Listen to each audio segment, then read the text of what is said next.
नमस्कार मित्रों।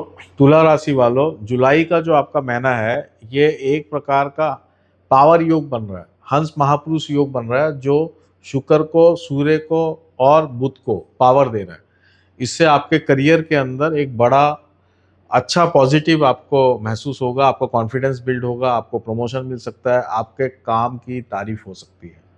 दोस्तों, मैं अब आपको विस्तार से बताता हूँ कि ये कैसे ये काम करेगा, ये पावर योग। तो दोस्तों, सबसे पहले अपन बात कर लेते हैं गोचर की। तो हम क्या देख रहे हैं कि पहला तो हमें ये देखना है कि बुध जो है वो वक्री है 30 जून से, और ये 24 जुलाई तक बुध वक्री रहेगा। फिर उसके बाद 24 जुलाई को मार्गी हो जाएगा। तो बुध आपका भाग्येश है और जो है व्ययेश भी है। तो बुध का जो वक्री होना है ये बेनिफिशियल है। तुला लगन वालों के लिए वक्री होना भी अच्छा होता है। कितनी अच्छी बात है। और यहाँ पे बृहस्पति पहले से ही बैठ रहे हैं हंस महापुरुष योग बना के, और शुक्र जो है ये यहाँ पे बैठे हुए हैं एज अ लग्नेश।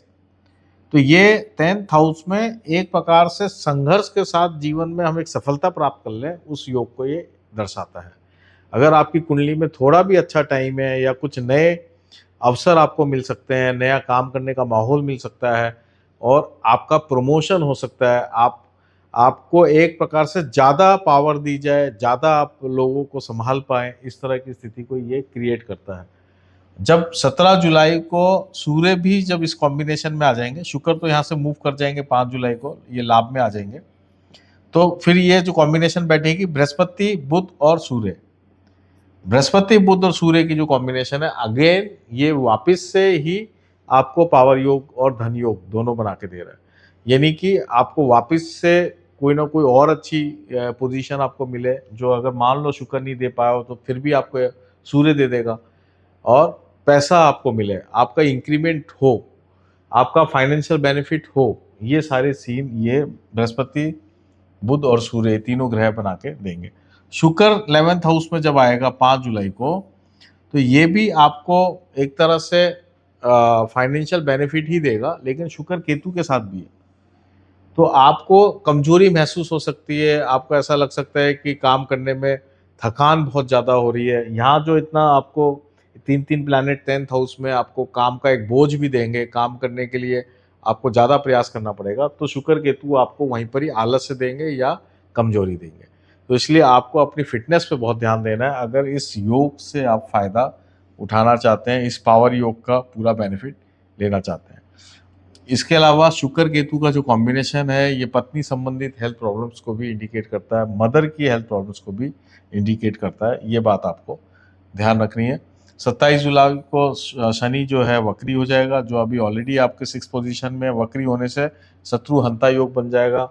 शत्रु जो है और अपने आप समाप्त हो जाएंगे, और ये जो पावर योग है ये और मजबूत हो जाएगा। अब मैं टॉपिक वाइज क्लियर कर लेता हूँ। हेल्थ पॉइंट ऑफ व्यू से मैंने आपको बता ही दिया, कमजोरी का समय है और मदर की हेल्थ का समय है, प्रॉब्लम है। तो इसलिए मदर की हेल्थ को भी आप ध्यान रखें और खुद की हेल्थ पे भी ध्यान दें। करियर मैंने आपको बता ही दिया है कि ये ओवरऑल पॉजिटिव है, चेंज भी है, काम करने के नए अवसर भी मिलेंगे, नई जिम्मेदारी मिलेगी, नया ओहदा मिलेगा, ऊंचा पोस्ट मिलेगी। बिजनेस में है तो आपको बिजनेस एक्सपेंड करने का मौका मिलेगा। अगर आप प्रोफेशनल हैं तो प्रोफेशनल्स का गुडविल के कारण आपको बहुत काम मिलेगा। तो ये ओवरऑल एक अच्छा ही पीरियड है, संघर्ष के साथ उन्नति का पीरियड है। वेल्थ पॉइंट ऑफ व्यू से ये one of the finest period है, क्योंकि शुक्र भी आपको यहाँ पे मदद कर रहा है, सूर्य बुध और बृहस्पति भी आपको मदद कर रहे हैं। रिलेशन पॉइंट ऑफ व्यू से ये कमजोर पीरियड है। यहाँ पे विवाद हो सकते हैं, हेल्थ की प्रॉब्लम्स हो सकती है, प्रेम संबंधों में ईगो क्लैशेस हो सकते हैं, इसके बहुत ज़्यादा चांसेस हैं। संतान को लेके भी कोई ना कोई बड़ी समस्याएं आपको देखने को मिल सकती हैं। तो इसलिए रिलेशनशिप पे आपको बहुत ज़्यादा आपको ध्यान देना पड़ेगा जुलाई के महीने में। स्टूडेंट्स के लिए no doubt one of the finest period है।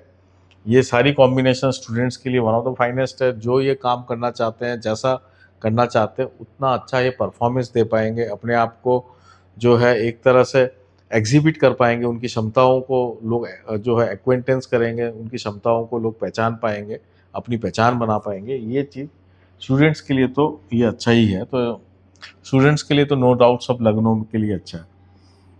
स्पिरिचुअल रेमेडी के लिए मैं आपको यही कहूँगा कि मंगल की रेमेडी की जाए खाली, बाकी तो ओवरऑल ठीक है। सूर्य आपका 10th हाउस में आ ही जाएगा 17 जुलाई के बाद। लेकिन मंगल पूरे महीने आपके 8th हाउस में रहना जो हेल्थ को और ज़्यादा कमज़ोर करेगा, जो कि मंगल आपको पैसा भी दे रहा है, आकस्मिक धन लाभ देगा, संपत्ति से भी लाभ देगा, कई जगह से ये लाभ दे रहा है। लेकिन मंगल का उपाय फिर भी ज़रूरी है, इसलिए अब हर मंगलवार और शनिवार को हनुमान जी के मंदिर में जाके प्रसाद चढ़ाते रहें, मंत्र जाप करें, हनुमान जी से संबंधित हनुमान चालीसा करें, सुंदरकांड करें। और अगर आपको ऐसा लगता है कि आपके नौकरी के अंदर खतरा नज़र आ रहा है आपको, तो फिर सुंदरकांड करें, तो आपको बहुत ही अच्छा बेनिफिट मिलेगा। तो ये पावर योग एक्टिवेट हो जाएगा और आपके लिए बेनिफिशियल हो जाएगा। तो दोस्तों, एक और बात मैं और बता दूं कि 10 से 12 जुलाई के बीच में जो है आप कोई महत्वपूर्ण डिसीजन नहीं लें। इस समय जो है ऑर्डिनरी तरीके से दिन को निकालें, 10 तारीख, 11 तारीख और 12 जुलाई। तो दोस्तों, ये था तुला राशि वालों का मासिक राशिफल जुलाई मंथ के लिए। और मैं आपको इस पूरे महीने के लिए बहुत बहुत शुभकामनाएं देता हूं कि आपका करियर जो है बूस्टअप हो, एक नया जोश आपके जीवन में आए। मैं आपको बहुत बहुत धन्यवाद देता हूं। नमस्कार।